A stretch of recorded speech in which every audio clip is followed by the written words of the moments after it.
In this video I will show you how you can get the Gardenkeeper rod in the game Fish on Roblox. Subscribe, hype, like if you want more Roblox guides and giveaways. Watch until the end to properly understand this guide.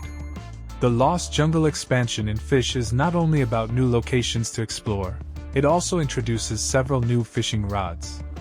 Some of them can be crafted at the ancient archives while others can be purchased in the new region.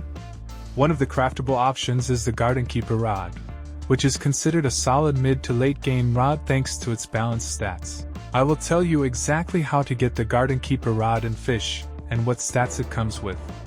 Since this rod is craftable, you first need to collect a few materials.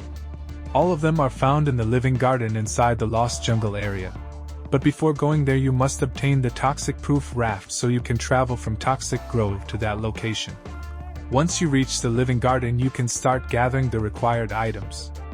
You need one violet lotus which you obtain by planting a violet seed in the living garden farm plot. You also need one cyan lotus which is grown by planting a cyan seed in the same plot and waiting a few minutes.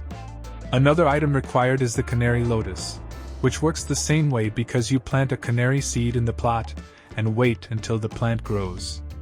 In addition to those flowers you need 10 oversized leaves, and these can be obtained by fishing in the living garden waters. Subscribe if I should record more guides.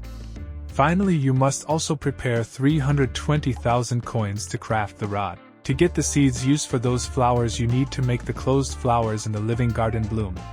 When you open them you receive the pollinated buff, and there is also a small chance to obtain a random colored seed. The pollinated buff is useful because it prevents you from dying inside the nectar den area of Fish.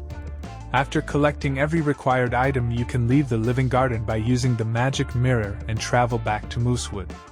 From there spawn your boat and sail behind the island until you reach the Ancient Isles. On the Ancient Isles go behind the waterfall and enter the Ancient Archives area where all craftable rods are made. Once inside the archives head toward the end of the area where the anvil is located. Interact with the anvil to open the crafting menu, select the Gardenkeeper rod from the list, and confirm the craft by paying 320,000 coins. After that the Gardenkeeper rod will be added to your inventory. The Gardenkeeper rod is known for having very balanced stats. It offers high lure speed, good control, solid resilience, and a large maximum weight capacity. The only stat that is somewhat weaker is luck. The rod has 95% lure speed, 50% luck, 0.25 control, 45% resilience, and a maximum capacity of 30,000 kilograms. In addition to these stats, the Gardenkeeper rod also has a passive ability that gives a 25% chance to apply the floral mutation to the fish you catch.